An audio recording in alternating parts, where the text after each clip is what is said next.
کرام کا اللہ پہ توکل تھا, انہوں نے دریا میں گھوڑے دوڑا دیے. انہوں نے, یہ بہت اہم واقعہ ہے, اس کو بڑا سبق ملے گا اس سے انشاءاللہ آپ کو, خاص طور پہ دینداروں کے لیے سمجھنے کی چیز ہے. واقعہ ہے نا, ایک علامہ اقبال کا شعر بھی ہے اس پہ کہ دشت و دشت دریا بھی نہ چھوڑے ہم نے, کہ ہم نے تو صرف صحراؤں میں نہیں, ہم نے تو دریاؤں میں بھی کرامت کے طور پر نا گھوڑے دریا میں چلا دیے تھے صحابہ نے. تو ان صاحب نے کہا, داڑھی بھی تھی, نمازی بھی, انہوں نے کہا دیکھو صحابہ نے اللہ پہ توکل تھا, دریا میں گھوڑے چلا دیے انہوں نے. تو سامنے شکر ہے کوئی عقل مند بیٹھا ہوا تھا جس کو وہ کھلا رہے تھے نا پورا چینی کا شربت. اس نے کہا دیکھو اگر وہاں پل ہوتا نا پھر اللہ دریا میں گھوڑے نہیں چاہے, وہ ڈوبنا تھا انہوں نے, وہاں تو پل نہیں تھا اور مجبوری تھی جانا, صحیح ہے نا. پل ہوتا پھر صحابہ دریا میں چلاتے, پھر سوال ہی پیدا نہیں ہوتا کہ دریا میں گھوڑے چلتے. اللہ کہتا ہے پل ہے تو جاؤ نا, یا پل بنانے کا ٹائم ہوتا تو بھی نہیں. یہ جو قسطنطنیہ میں سلطان محمد فاتح نے قسطنطنیہ اور یہ جو آج کا استنبول ہے جب یہ فتح کیا تھا تو اس نے کوئی دریا میں تھوڑی گھوڑے چلا دیے تھے. ان کا یہ جو استنبول کا جو قلعہ ہے نا آج جو 4000 سال جس کی پرانی تاریخ ہے, میں نے وہاں جا کے ولاگ بھی بنایا ہے, یہ ترکی کا جو مشہور قلعہ ہے, یہ تو عیسائیوں کے ہاتھ میں تھا, بہت مضبوط عیسائیوں کی اسٹیٹ تھی. اور نبی صلی اللہ علیہ وسلم نے خوشخبری سنائی تھی کہ نعم الجیش جیش یغزو القسطنطینیہ, فرمایا سب سے بہترین لشکر, کیا ہی خوب لشکر ہے جو قسطنطینیہ فتح کرے گا. آپ مکہ میں اور ترکی کی فتوحات کی خوشخبریاں دے رہے ہیں. ہمارے نبی کا یہ ویژن دیکھو, ایک پیغمبر جو نہ لکھنا جانتے ہیں نہ پڑھنا جانتے ہیں, لیکن کتنے کانفیڈنٹلی وہ کہہ رہے ہیں کہ کیا خوب لشکر ہوگا جو قسطنطینیہ کو فتح کرے گا. اور خوشخبری دی, جنت کی بشارت دی. اسی وجہ سے مسلمان فاتحین شروع سے لگے ہوئے تھے اس میں, لیکن نہیں ہو پا رہا تھا. تو سلطان محمد فاتح نے کیا کیا, وہ بھی فوجیں لا کے بٹھا دیں, لیکن اتنا مضبوط قلعہ ہے وہ جا ہی نہیں پا رہے بھائی. تو مشورہ ہوا. اب انہوں نے یہ نہیں کیا کہ جی ایک طرف سے سمندر ہے, وہاں بھی سمندر کٹا ہوا ہے نا, آپ میپ میں دیکھ سکتے ہیں. تو سمندر میں ہم کیا کرتے ہیں, بسم اللہ ہی اللہ پڑھ کے سمندر بھی نکل جاتے ہیں. بڑھ جانا, ڈوب جانا تھا انہوں نے, اور کیا. تو اللہ کہتا ہے پہلے اپنے سارے اسباب اور وسائل تو استعمال کرو, پھر میری مدد آئے گی.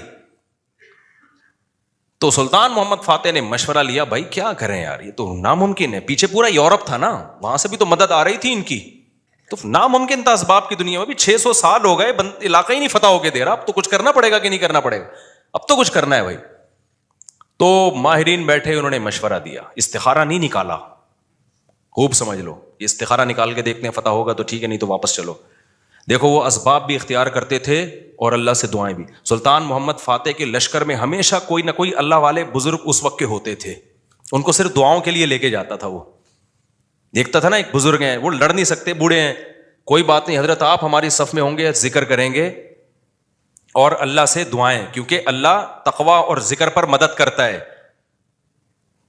تو ایسے سیکولر نہیں تھے کہ ہم اپنی توپوں پہ اعتماد کر لیں خالی, نہ نہ, ہمیں اللہ والے بزرگ بھی چاہیے. تو ایک نہ ایک بزرگ اس کی صف میں ہوا کرتے تھے جن کا کام ہے اللہ سے دعائیں مانگنا. خود بھی مانگتا تھا, لیکن بھائی وہ اپنے آپ کو سمجھتا تھا ہم اس لیول کے نیک نہیں ہیں, تو ایسے ایک بزرگ ہوں گے, ان کی برکت ہوگی, اللہ میں فتح دے گا. اور دوسرا اسباب بھی دبا کے استعمال کیے انہوں نے.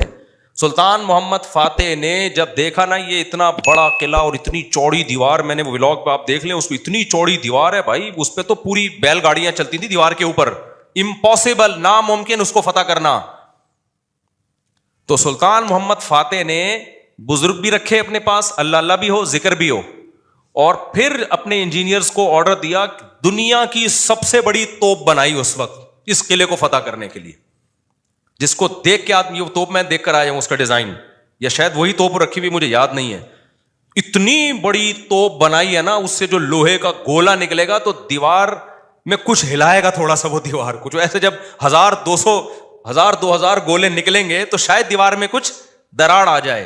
اتنی اسٹرگل کی اس نے, اور اتنے لوگ, ہم نے تو ترکی میں نا انہوں نے وہ بنایا ہوا ہے ایک آڈیٹوریم میں نا, وہاں پر ایک جیسے نہیں سیارہ گاہ ہمارے یہاں آپ کو ملتی ہے ادھر, پلانیٹوریم دیکھا ہوگا آپ نے, تو ایسے ہی انہوں نے وہ پوری تاریخ دکھاتے ہیں ویڈیو کی شکل میں. بڑا مزہ آتا ہے وہ دیکھنے میں, بڑا جوش پیدا ہوتا ہے یار, کیا خون خرابہ, اور ادھر سے گولے, پورا وہ منظر انہوں نے تاریخ کی کتابوں سے نکال کے اس کو فلمایا ہے. لیکن ایسے نہیں کہ پروجیکٹر پہ, بلکہ آپ جائیں گے نا تو آپ کو ایسا لگے گا آپ وہاں 3D میں آپ سمجھ لیں, آپ کو لگے گا آپ وہاں پہنچ چکے ہیں.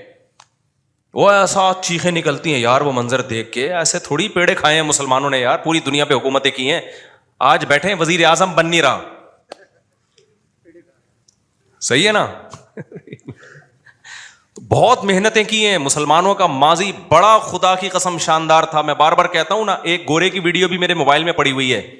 وہ لندن میں یا امریکہ میں بھول گیا, یونیورسٹی میں وہ گورا لیکچر دے رہا ہے. ابھی میرے موبائل میں وہ ویڈیو پڑی ہوئی ہے. وہ گورا لیکچر دے رہا ہے. گورا کہہ رہا ہے تو وہ کالا, لیکن گورا اس سینس میں کہہ رہا ہوں کہ امریکن ہے, اس سینس میں کہہ رہا ہوں. یا تو میرا خیال ہے امریکن ہے, یو کے کا نہیں ہے. وہ ان کا جو لب و لہجہ ہے نا, وہ امریکن لب و لہجہ. وہ یونیورسٹی میں لوگوں کو بتا رہا ہے کہ ونس اپون اے ٹائم, ایک ٹائم تھا کہ آپ کو مسلم سائنٹسٹ کے علاوہ دنیا میں کوئی سائنسدان نظر ہی نہیں آتا تھا. ہر فیلڈ میں کون سا سائنٹسٹ تھا؟ مسلمان. اور وہ کہہ رہا ہے کہ فلکیات کے علم میں مسلمانوں نے اتنی ترقی کی تھی. پھر بغداد کی یونیورسٹی کا نام لے رہا ہے وہ, بغداد میں جو ہماری خلافت تھی. تو وہ کہہ رہے کہ آج بھی جتنے ستاروں کے نام ہیں نا انگلش میں, سارے عربی سے آئے ہیں. سارے کہاں سے آئے ہیں؟ یہ عربی سے آئے ہیں. مسلمان یہ کام بہت پہلے کر چکے تھے. بڑا شاندار ماضی تھا ہمارا, لیکن ایسا ختم ہوا, ایسا لگتا ہے ہم ہمیشہ سے ہی اسی طرح ہیں. ہمیشہ سے ہی ہم سے وزیر اعظم بن ہی نہیں پایا کبھی. تو ایسا نہیں ہے, ماضی ہمارا اور زیادہ پرانا ماضی نہیں ہے. 150-200 سال سے زیادہ پیچھے کی بات نہیں ہے. یہ چند غلطیاں ہوئی ہیں جس کی سزا ہم بھگت رہے ہیں. اس میں مذہبی لوگوں سے بھی ہوئی ہیں, حکمرانوں سے بھی ہوئی ہیں, دونوں طبقوں سے ہوئی ہیں. کسی ایک طبقے کو آپ ذمہ دار نہیں ٹھہرا سکتے. تو اس میں ایک بہت بڑی غلطی یہ ہوئی ہے کہ مذہب کو سائنس سے کیا کر دیا؟ الگ کر دیا. یہ بہت بڑی مسٹیک ہوئی ہے. جبکہ ہمیں داؤد علیہ السلام, سلیمان علیہ السلام کے واقعات میں کیا ملتا ہے؟ اللہ نے سلیمان علیہ السلام کو جب دنیا کا حکمران بنایا ہے تو اللہ نے اسباب اور وسائل بھی دیے تھے ان کو. وہ اسباب کیا تھے؟ لوہا ان کے ہاتھ میں پگھلا دیا اللہ تعالیٰ نے. داؤد علیہ السلام کو حکم دیا زرہیں بناؤ, زرہیں. اللہ کہہ دیتا کہ اے داؤد تو زمین پر حکومت کرے گا, لڑائی کرے گا, زرہیں بنانے کی ضرورت نہیں ہے. آیت الکرسی پڑھ کے ہر مجاہد پہ پھونک لگائی, دم کیا, دشمن کی تلوار چلے گی نہیں. یہی چل رہا ہے نا آج کل. داماد انسان کا بچہ نہیں بن رہا, آیت الکرسی پڑھ کے پھونکو اور اس کو جو ہے وہ تعویذ کرا دو تو ٹھیک ہو جائے گا. پوری 10-10 سال دامادوں کے ٹھیک کرنے میں بیٹیوں کی زندگیاں تباہ کر دیں. قرآن کیا کہتا ہے؟ ان خفتم اللہ یقیما حدود اللہ. حدود اللہ پہ قائم نہیں رہ سکتے بھائی, خلا لینے کی کوشش کرو اس پاگل سے. 2-3 موقع دے دیے ٹھیک ہونے کے, ہو گیا ٹھیک ہے. نہیں تو اگر برائی اس قابل ہے کہ برداشت کے قابل ہے تو برداشت کرو. بلا وجہ گھر نہیں توڑنا چاہیے. بالکل برداشت کے قابل نہیں ہے, جان چھڑاؤ بھائی اس آدمی سے. نہ میں نہ جانتا ہوں نا ایسے لوگوں کو, 30 سال ہو گئے کہ نہیں جی اللہ کے ہاتھ میں دل ہیں, اللہ جب چاہے گا میرے داماد کا دل چینج کر دے گا. اس امید پہ 30 سال گزار دیے اور بیٹی پاگل ہو گئی. میں نے کہا 30 سال کے بعد آپ آ رہے ہو کہ خلا لینا ہے؟ کہہ رہے ہیں بھائی وہ اللہ کے ہاتھ میں دل ہے. تو میں نے کہا اللہ کے ہاتھ میں ہے, لیکن اللہ نے کہا کہ میں گھماؤں گا. ہم کب کہہ رہے ہیں کہ اللہ کے ہاتھ میں نہیں ہے؟ اگر ہمیں پتا ہوتا کہ اگلے سال اللہ آپ کے داماد کو ٹھیک کر دیتا, میں کہتا چلو 1 سال اور انتظار کر لو. اللہ کے ہاتھ میں ہے, لیکن گھمائے گا کہ نہیں گھمائے گا یہ اللہ نے نہیں بتایا. بلکہ اللہ نے جو بتایا ہے انک لا تہدی من احببت, آپ اس کو ہدایت نہیں دے سکتے جس سے آپ محبت کرتے ہو. یہ تو حضرت ابو طالب کے بارے میں نازل ہوئی ہے کہ نبی کے چچا ایمان نہیں لائے تو نبی غمزدہ تھے. اللہ نے فرمایا کہ آپ جس سے محبت ہے ہدایت نہیں ملے گی, اس کو ملے گی جس کو اللہ چاہے گا. اور چاہے گا کس کو؟ جو خود چاہے گا. یہ بھی قرآن کہتا ہے جو خود چاہے گا اسی کو ملے گی. جو خود نہیں چاہے گا تو بھائی چاہے نبی کا چچا بھی ہو نہیں ملے گی. تو میں نے کہا بھائی نبی کے چچا کو نہیں ملی ہدایت, آپ کے داماد آپ کے نبی سے بھی آگے ہو, تو ہم تو گراؤنڈ ریئلٹی کو دیکھ کر فیصلہ کریں گے. 1 سال بہت ہوتا ہے کسی کو تجربے میں. اب انسان کا بچہ نہیں بن رہا, نہ نان نفقہ دے رہا ہے, وہ بے تحاشا مارتا پیٹتا ہے, ٹارچر ذہنی کر کے اس کو بیچاری کی زندگی بیڑا غرق ہو گیا اس. میں نے کہا خود ہی مر جائے گا, تھوڑے دنوں میں خلا کے تکلف کی ضرورت کیا ہے؟ طلاق لینے کی کیا ضرورت ہے اس سے؟ اسلام جو ہے نا وہ دقیانوسی نہیں سکھاتا میرے بھائی. مسلمانوں نے ایسے ہی نہیں دنیا پہ حکومتیں کر لی ہیں. داؤد علیہ السلام کو اللہ نے, داؤد علیہ السلام قرآن کہتا ہے نا پوری دنیا پہ داؤد علیہ السلام نے, پوری دنیا نہ بھی ہو, دنیا کے ایک بہت بڑے حصے پر جو حکومت کی ہے, تو قرآن کیا بتاتا ہے کیسے کی حکومت, کیسے کی حکومت؟ پھونکے لگا لگا کے کی. قرآن ان کی عبادت کا بھی تذکرہ کرتا ہے. دن میں روزہ رکھتے تھے, راتوں کو تہجد پڑھتے تھے, اس کا بھی تذکرہ کرتا ہے. یہ بھی ضروری ہے, ورنہ ایک سیکولر فوج میں, مجاہدین میں اور ایک مذہبی لوگوں میں کوئی فرق نہیں رہے گا. اللہ کہتے ہیں جب تم اللہ کی راہ میں لڑو گے کثرت سے اللہ کا ذکر کرو, کیونکہ تم لڑ رہے ہو اللہ کی مدد پہ, تو اللہ کو یاد بھی تو رکھو نا. لیکن ساتھ ساتھ اسباب اور وسائل بھی خاندانی طریقے سے استعمال کرنے ہیں. تو اللہ نے داؤد علیہ السلام کو کیا کہا؟ زرہیں بنائے لوہے کی. اور کیسے کہا یہ بھی نہیں کہا کہ بنا دیں بس باقی میں خود ہی جوڑ دوں گا. قدر فی السرد, ان کی لڑیاں جوڑنے میں بھی اندازوں سے جوڑیں کہ کیسے اس کو. اندازے کا مطلب کیا ہے؟ کیونکہ جب زرہیں بنائی جاتی ہیں نا لوہے کے لباس جو جنگ میں استعمال ہوتے ہیں, تو ظاہر ہے جس فوجی کے لیے, جس مجاہد کے لیے بنوائی جا رہی ہیں, اس کو لیٹنا بھی ہوگا, اس کو بیٹھنا بھی ہوگا, اس کو گھوڑے پہ چھلانگ لگا کے بیٹھنا بھی ہے, تو وہ موویبل ہوں, وہ مڑ سکیں آسانی سے, تو اس کے لیے بہت ٹیکنیکل طریقے سے اس کو ایڈجسٹ کرنا ہے. تو قدر کا مطلب اس کی ایڈجسٹمنٹ بڑی خاندانی ہونی چاہیے. نہیں آئی میرا خیال ہے بات سمجھ میں؟ یہ بھی نہیں کہا کہ اللہ میاں نے کہ زرہیں بنانے رسی سے جوڑ لینا, یہ ایک تار نہیں ہوتی جو الیکٹریشین کے پاس ہوتی ہے, یہ والی تار سے یوں کرنا. ہمارے یہاں جگاڑو کام ہو رہے ہوتے ہیں کہ نہیں ہو رہے؟ جاپان میں جگاڑو کام نہیں ہوتے. ہمارے ہر کام کیا ہے؟ کمپیوٹر کو بھی ٹھنڈا کر رہے ہیں پنکھے پہ نہ آگے. میں نے نیٹ پہ ایک ویڈیو دیکھی ہے, سسٹم کو ٹھنڈا کرنے کے لیے ایک الگ سے پنکھا چلایا ہوا ہے جو کمپیوٹر کو کم اور آپ کو زیادہ ٹھنڈا کر رہا ہے, منہ پہ ہوا آ رہی ہے ڈائریکٹ اس کی. خیر, تو قدر فی السرد, مینجمنٹ اسلام کا ایک حکم ہے, صفوں کو سیدھا کرنے کا حکم ہے یا نہیں ہے؟ اللہ میاں کہتے ہیں نماز پڑھنے آؤ, تھوڑے بہت آگے پیچھے ہو گئے کوئی مسئلہ نہیں ہے یار, قبول کرنے والا کون ہے؟ اللہ ہے, کر لے گا. نہ اتنی بھائی جب کھڑے ہو سیدھے تو پھر سیدھے ہونے چاہیے, ذرا سا بھی پیٹ آگے نکلا ہوا نہ ہو, سینہ آگے نکلا ہوا نہ ہو. نبی صلی اللہ علیہ وسلم اقامت کے بعد کیسے صفوں کو سیدھا کرتے تھے؟ مینجمنٹ آج دیندار لوگوں میں ختم, سارے باتیں الٹی ہو رہی ہیں, اللاجیکل باتیں کروا لو. کورونا میں تو دماغ پی گئے تھے لوگ ہمارا. کووڈ پہ ہم نے کہا نا ڈاکٹر کہہ رہے فاصلہ رکھو تو رکھ لو فاصلہ. ہر آدمی بھائی توکل کے چکر میں کورونا والا آدمی منہ پہ جا کے چھینک رہا ہے لوگوں کے. یہ کون سا اسلام ہے بھائی؟ خیر, تو وہ اس کی بات بڑی پیاری تھی نا. میں داؤد علیہ السلام کا بتا رہا تھا نا کیسے زرہیں بنائی انہوں نے اور کتنی پاورفل حکومت, پھر فوج تیار کی ہے.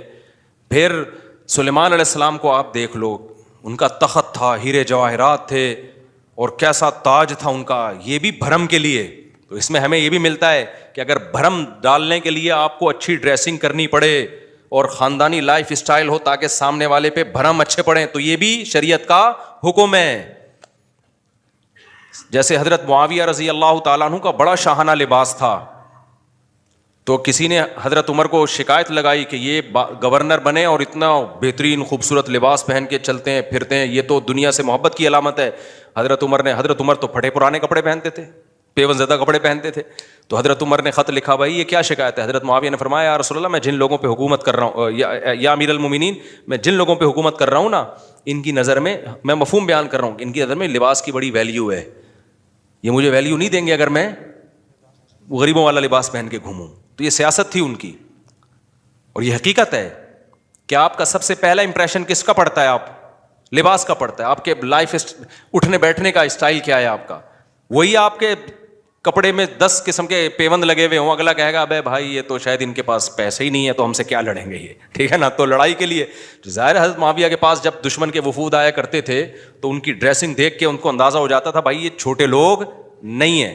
سوال پیدا ہوتا پھر حضرت عمر نے ایسا کیوں کیا؟ بھائی وہ ان کو ویسے ہی اتنا اللہ نے روب دیا تھا کہ وہ ان کپڑوں میں ہی بہت روب تھا ان کا. اور ہمارے نبی صلی اللہ علیہ وسلم کے جو پیون زدہ کپڑے تھے, تو حدیث میں تو آتا ہے نبی کے چہرے پہ اللہ نے اتنا روب ڈال دیا تھا کہ 1 مہینے کی مسافت سے دشمن کانپنے لگتا تھا. یہ نارملی حکم جو شریعت نے دیا ہے بھائی, آپ کی ڈریسنگ, آپ کا لباس سارا کیا ہونا چاہیے؟ سوٹیبل ہونا چاہیے. کوئی چیز ایسی نہیں ہونی چاہیے جو سوسائٹی آپ کو کوئی گرا ہوا آدمی سمجھنا شروع کر دے. سمجھ میں آ رہی ہے بات کہ نہیں آ رہی ہے؟ نہیں آتی, لیکن جب رشتہ لینے جاتے ہو تو پھر آتی ہے. پھر نہا دھو کے ڈیٹول سے نا 3 پیس سوٹ پہن کے جائیں گے, پھر مجال ہے کوئی پیون زدہ کپڑے پہن کے چلا جائے. تو سادگی ہے تو پھر جانا چڈی بنیان دھوتی بنیان میں جا بھائی تو وہاں پہ, کیونکہ ہر وقت نا لوگ علماء کو یہ دیکھو سادہ ہونے چاہیے, ان کی پگڑی دیکھو, ان کے کپڑے دیکھو, اور ہمارے تو کوئی ہیں بھی نہیں. تو خیر, تو وہ میں جلدی سے وہ بتا دوں نا, وہ جو شربت کا گلاس رکھا نا, تو وہ ڈاکٹر صاحب مجھے واقعہ سنا رہے تھے, آج ہی کی بات ہے, شوگر کے بڑے اسپیشلسٹ آئے ہوئے تھے, گپ شپ تھی ان کے سے. تو وہ کہنے لگے کہ اس نے کہا کہ دیکھیں جو صحابہ نے دریا میں گھوڑے دوڑائے تھے نا, پل نہیں تھا وہاں پہ. اگر پل ہوتا تو وہ دریا میں گھوڑے نہیں دوڑا, اور اگر پل بنانے کا ٹائم ہوتا پھر بھی نہیں دوڑا. پھر یہ میں اپنی طرف سے ایک اضافہ کر رہا ہوں, پل بنانے کا ٹائم ہوتا, اسباب و وسائل ہوتے, پھر بھی نہیں جاتے, اور واپس جا کے دوبارہ آنے کا ٹائم ہوتا پھر بھی دریا میں گھوڑے نہیں ڈالتے, وہ ایک مجبوری تھی کہ اس کے علاوہ کوئی آپشن تھا نہیں. تو سلطان محمد فاتح نے بھی یہی کیا ہے. اس نے کیا کیا کہ بزرگ بھی رکھے ہوئے ہیں, اللہ سے دعائیں مانگے اور پھر اسباب اور وسائل اختیار کیے. بھائی یہاں پانی ہے تو پانی کو کراس کرنا ہمارے لیے, سوری پیچھے سمندر ہے, بیچ میں خشکی ہے, پانی نہیں تھا, خشکی سے ہٹ کے آگے پانی ہے. تو اب آگے ہم گھوڑوں پہ جائیں گے اگر, تو گھوڑا پانی میں نہیں جا سکتا. تو انہوں نے یہ نہیں کہا, صحابہ کرام نے پانی میں گھوڑے دوڑا لیے تھے تو ہم بھی خشکی تک جائیں گے اور قسطنطنیہ میں بیک سائڈ سے حملہ کرنے کے لیے نا, باقی بسم اللہ ہی توکلت علی اللہ پھونکوں والی سرکار ہوتی تو مسئلہ ہی حل ہو گیا تھا یار. یہ تو پہلے ذہن میں آ جاتا نا, میرے بہت لیٹ آیا دماغ میں.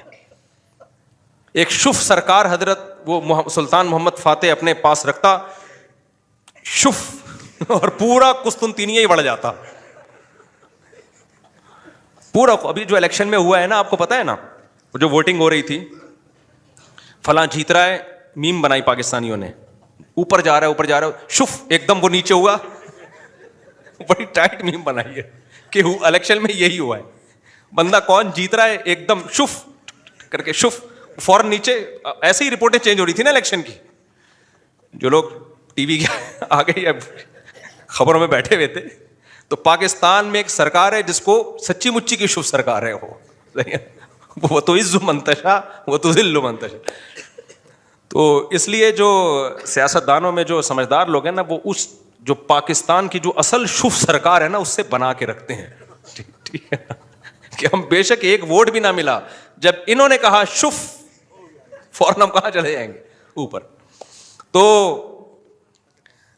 اچھا خیر سمجھ گئے نا کون سی سرکار ہے. ایک تو یہ سرکار ہے, جو ایک اور سرکار ہے جو اصل شف سرکار ہے, وہ بڑی پاورفل سرکار ہے. وہ اس کا شف اصل شف ہے, اس کو ہم مانتے ہیں کہ یار وہ جب شف کرے نا, وہ یہ تو ڈرامہ کر رہا ہے نا, ڈرامہ کر رہی. تو سلطان محمد فاتح نے کیا کیا, مشورہ کیا, بھائی کیا کرے.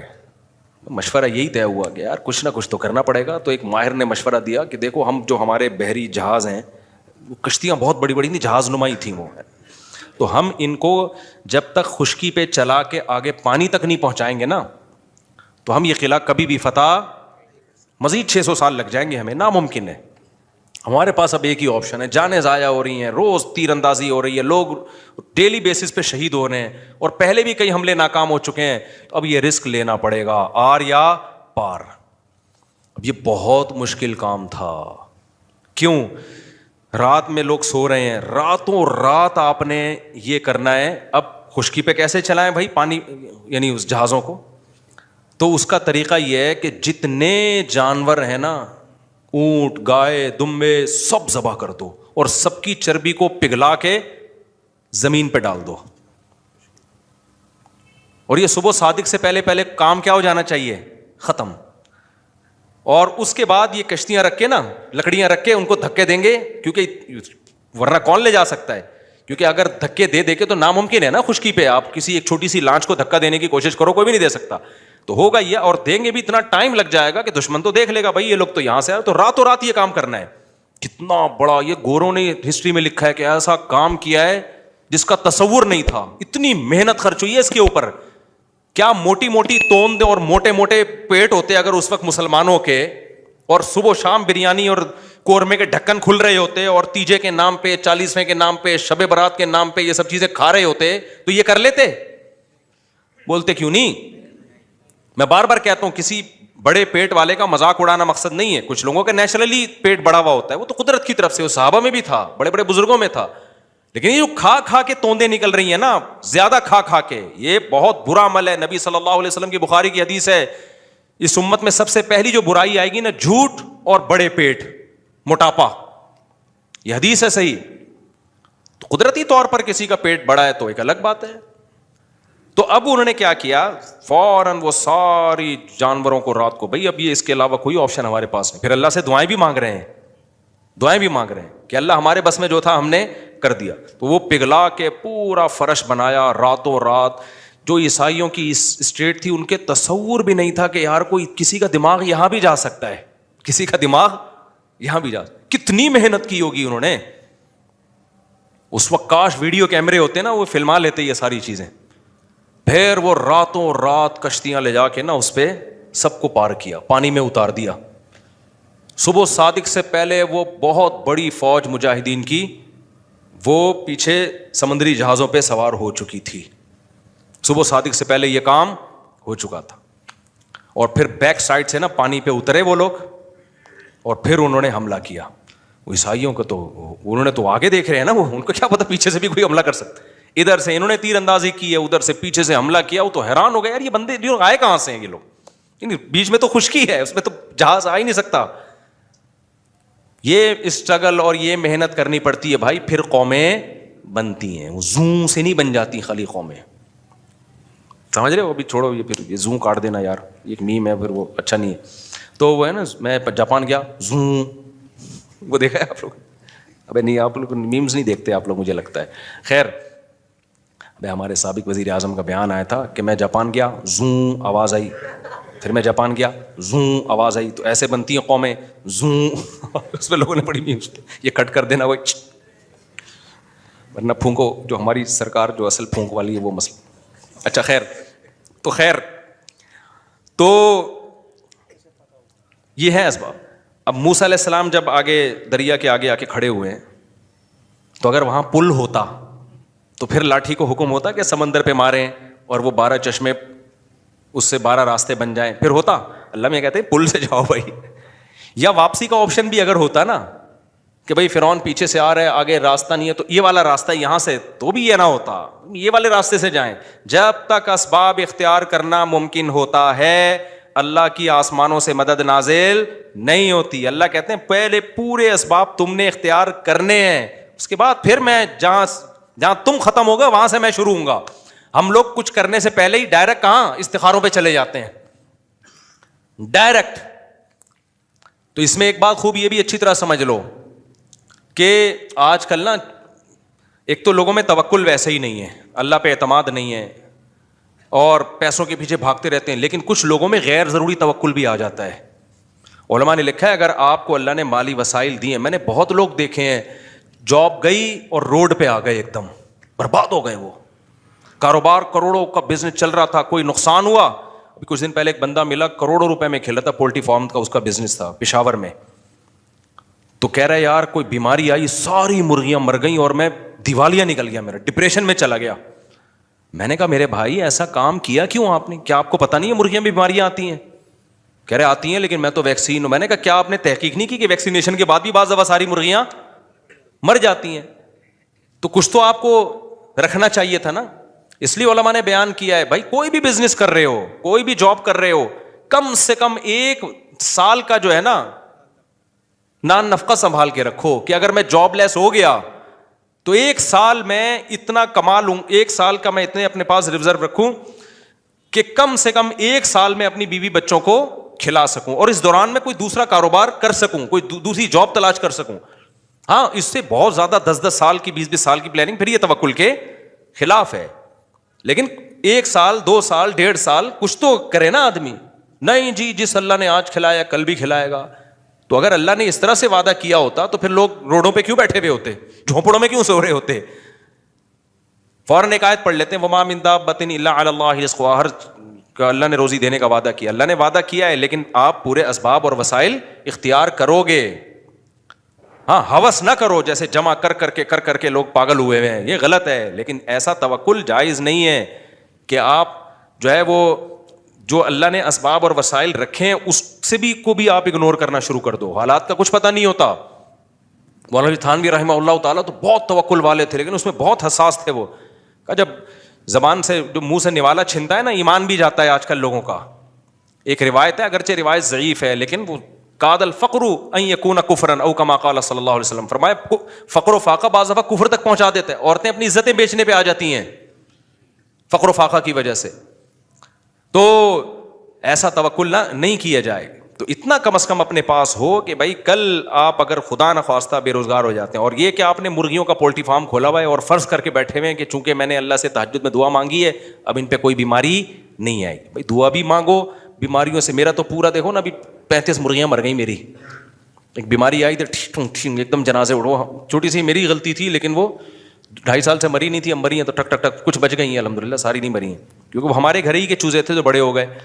تو ایک غلطی ہوئی تھی مجھ سے, اب انشاءاللہ آئندہ وہ غلطی نہیں کروں گا, لیکن تجربہ تو بڑھ گیا نا, نقصان تو ہو گیا نا. تو اللہ پہ اعتماد اور توکل, اس کا ایک مطلب ہے جو شریعت نے بتایا ہے. تو وہ شوگر کے پیشنٹ نے بڑی اچھی بات کی, اس نے کہا حضرت جو گھوڑے دوڑائے تھے نا صحابہ کرام نے, وہ پل نہیں تھا وہاں پہ, اس وجہ سے مجبوراً دوڑا لیے تھے.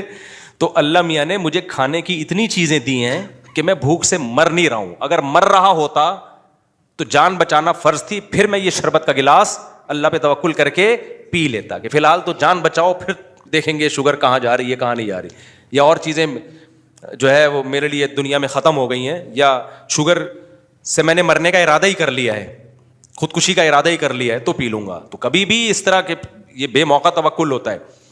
ایک اور ہمارے دوست تھے, ان کو بھی شوگر, وہ بھی اسی طرح کہہ رہے یار بندہ کھاتا ہوا بس جو ٹینشن لیتا ہے نا وہ مر جاتا ہے. تو یہ سب فضول قسم کی باتیں ہوتی ہیں. اللہ نے مسلمان جو ترقی نہیں کر رہا نا, اس میں ان باتوں کا بہت بڑا دخل ہے. جب یہ اپر لیول پہ ہوتی ہیں تو پھر اپر لیول پہ نقصان ہوتا ہے. انفرادی زندگی میں اس طرح کی باتیں ہوتی ہیں تو انفرادی زندگی میں نقصان ہوتا ہے. سمجھتے ہو کہ نہیں سمجھتے ہو؟ اب جلدی سے میں بات کو سمیٹ کے ختم کروں جو بیان میں لے کے چلا تھا.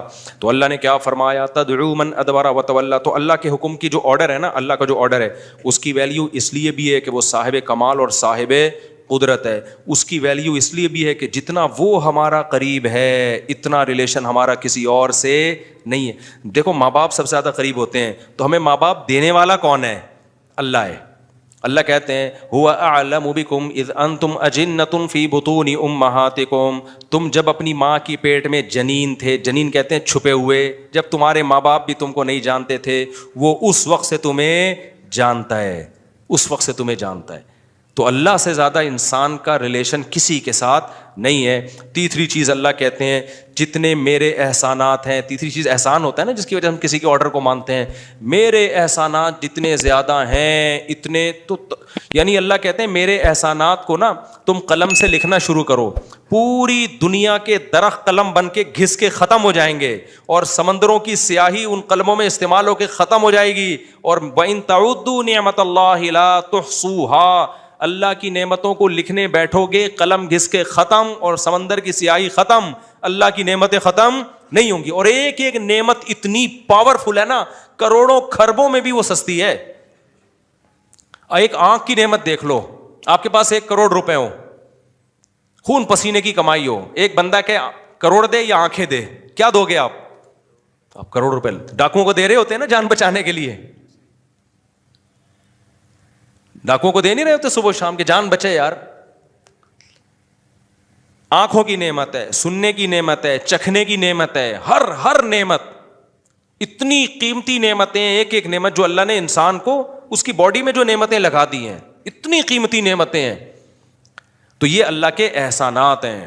اللہ کہتے ہیں اس کا سوچتے رہو گے, یہ احسانات کبھی ختم نہیں ہوں گے. حضرت ڈاکٹر عبدالحی صاحب رحمہ اللہ تعالیٰ کا معمول تھا, وہ کہتے ہیں میں رات کو سونے سے پہلے نا, کیونکہ لوگوں کی عادت ہوتی ہے نا کہ یہ بھی میرے ساتھ غلط ہوا, یہ بھی میرے ساتھ غلط ہوا, یہ مسئلے میرے ساتھ, یہ مسئلے, بعض لوگ ہمیشہ منہ ان کا بیچاروں کا آڑا ترچھا ہی رہتا ہے, مہنگائی ہو گئی, یہ وزیر اعظم ہی نہیں بن رہا, اور ابے یہ تو تمہارے مسئلے ہیں ہی نہیں, یہ کیوں لے رہے ہو ٹینشن یار, یہ ہمارا کام تھوڑی ہے, وہ ٹینشنیں لو جو تمہاری ہیں. تو یہ بھی نہیں ہو رہا, یہ بھی نہیں ہو رہا, صبح شام. تو حضرت مولانا شریف تھانوی رحمہ اللہ کو کسی بزرگ نے انہوں نے خط لکھا کہ حضرت یہ بھی میرے ساتھ مسئلہ ہے, یہ بھی مسئلہ ہے, یہ بھی مسئلہ ہے. تو حضرت حکیم الامہ چونکہ مصلح تھے نا, پیر و مرشد, پہلے پیر و مرشد ایسے ہوتے تھے, انہوں نے پورے خط کے آخر میں ایک جواب لکھا کہ افسوس کے شکر کا جملہ ایک بھی نہیں لکھا, سارے مسئلے ہی بتائے ہیں. تو سمجھ گیا کہ بھائی تربیت نہیں ہو رہی ہے, تربیت ہو گئی ہوتی تو کیا بتا رہے ہوتے, حضرت یہ بھی ٹھیک, وہ بھی ٹھیک, یہ بھی ٹھیک, ٹھیک ہے نا. تو خیر وہ تو پھر تربیت ہوئی ان کی الحمدللہ, بڑے بزرگ بنے وہ. تو وہ فرماتے تھے کہ میں جب رات کو سونے سے پہلے میں کیا کرتا ہوں, دیکھتا ہوں, یہ نہیں دیکھتا کہ کیا کیا غلط ہے, یہ دیکھتا ہوں کیا کیا ٹھیک ہے. تو میں دیکھتا ہوں الحمدللہ گھر والے صحت مند ہیں, بچے میرے ماشاءاللہ سارے زندہ ہیں اور صحت مند ہیں, کوئی چھوٹی موٹی بیماری ہے لیکن خطرناک نہیں ہے. اللہ کا شکر ہے کل گھر کا راشن کل کا کم از کم ہے, ناشتے کا بھی, دوپہر کھانے کا بھی, رات کھانے کا بھی. اللہ کا شکر سونے کی جگہ بھی ہے. بہت سے لوگوں کے پاس رات کو سر چھپانے کی جگہ نہیں ہے. بہت سے لوگوں کو ایسی خطرناک بیماریاں لگی ہوئی ہیں, بڑے بڑے 1000 گز کے بنگلوں میں ایئر کنڈیشن روم میں سو رہے ہیں کینسر ہے خطرناک, کوئی ٹی بی ہوئی ہوئی ہے, کوئی ایسی ڈینجرس بیماری ہوئی ہوئی ہے, ہم ان سے کروڑا گنا اچھے ہیں. تو ہر چیز میں نا اللہ کا شکر, اللہ کا شکر, یہ نعمت, یہ نعمت, یہ نعمت, اس سے کیا ہوتا ہے, دل میں اللہ کی محبت پیدا ہوتی ہے. پانی مل رہا ہے, کھانا مل رہا ہے, کتنی نعمتیں. اور سب سے بڑی نعمت ایمان, ہم اس اللہ کو پہچانتے بھی ہیں جس نے ہمیں پیدا کیا. تو اس طرح سے نا سوچنا چاہیے ہمیں بھی. جب پانی بھی پیو نا, حدیث میں آتا ہے اللہ بندے سے خوش ہو جاتا ہے جب وہ الحمدللہ کہتا ہے آخر میں, کافر نہیں کہتا. آپ کسی سیکولر, آج کو مسلمانوں میں بھی کافروں جیسے بہت ہو گئے ہیں, آپ بولو نا الحمدللہ بولو تو غصہ کرے گا آپ کے اوپر. کسی مولویوں کے پاس سے لگ رہا ہے بیٹھ کے آ رہا ہے, مولویوں کے پاس سے بیٹھ کے آ رہا ہے, بھائی سبحان اللہ الحمدللہ مولویوں کی باتیں. بھائی مولویوں کی تھوڑی ہے یار, یہ جس نے تمہیں دیا ہے آسمان سے برساتا ہے تمہارے لیے. پھر کہتا ہے, اللہ کہتے ہیں کہ فسلکہ ینابیع فی الارض, زمین کے سوتوں میں داخل کرتا ہوں. ارأیتم ان اصبح ماؤکم غورا, بتاؤ یہ پانی اور نیچے چلا جائے تو کون ہے جو نکال کے لائے گا. پانی ایک سطح تک نیچے جاتا ہے, پیٹرول والی سطح پہ نہیں پہنچتا پانی. اللہ نے ایک نظام بنایا ہوا ہے, بھائی یہاں تک جائے گا, اس سے زیادہ نیچے, ورنہ کون سی چیز ہے جس کو نیچے جانے سے روک رہی ہے, اور نیچے چلا جاتا. پھر پیٹرول والی کمپنیوں کو آرڈر دیتے کہ نکالیں پانی. ایک ایک نعمت, یہ پانی پیا کرو, سوچا کرو بھائی یہ کہاں سے آ رہا ہے. فلٹر کا پانی بھی تو کہیں نہ کہیں سے آ رہا ہوتا ہے نا جو ہم پی رہے ہوتے ہیں. تو ایک ایک نعمت, تو ہر نعمت پہ انسان کو سوچنا چاہیے. پھر فوراً دل سے آواز نکلنی چاہیے, اللہ تو نے اتنے احسانات کیے, تو اے اللہ اب میں تیری نافرمانی نہیں کر سکتا. ایک احسان یہ کر لے کہ اپنی نافرمانی سے بچا لے, کیونکہ اب اللہ کے حکم کو توڑنا چھوٹا جرم نہیں ہے. اسی کو یہ جو میں نے آیت پڑھی ہے, تدعو من ادبر وتولی, جو ایسا رب, میں نے بتایا تھا نا ریلیشن, محبت اور قوت. بعض دفعہ ریلیشن نہیں ہوتا, صرف محبت ہوتی ہے, بعض دفعہ صرف قوت ہوتی ہے. اللہ میں تینوں چیزیں جمع ہیں, اور علی وجہ الکمال جمع ہیں تینوں چیزیں. محبت بھی ہے, ریلیشن بھی, اور طاقت بھی, ایک ہی ذات میں. اور ایسی طاقت جو کسی میں نہیں, ایسا ریلیشن جو کسی میں نہیں, ایسے احسانات جو کسی میں نہیں. تو پھر بھائی اللہ جب کسی بات کا آرڈر دے گا نا, وہ کہہ رہا ہے نماز پڑھو, تو پھر آپ کو پڑھنی پڑے گی. وہ کہہ رہا ہے زنا کے قریب مت جاؤ, تو اب آپ کو قریب جانے کی اجازت نہیں ہے. وہ کہے گا بوڑھے ماں باپ کے سامنے اف نہ کرو, تو اف کرنے کی اجازت نہیں ہے. وہ اگر کہہ رہا ہے کہ سود مت کھاؤ, تو کھانے کی اجازت نہیں ہے. وہ اگر کہہ رہا ہے کہ نظر کی حفاظت کرو, تو حفاظت کرنی پڑے گی. سمجھتے ہو کہ نہیں سمجھتے؟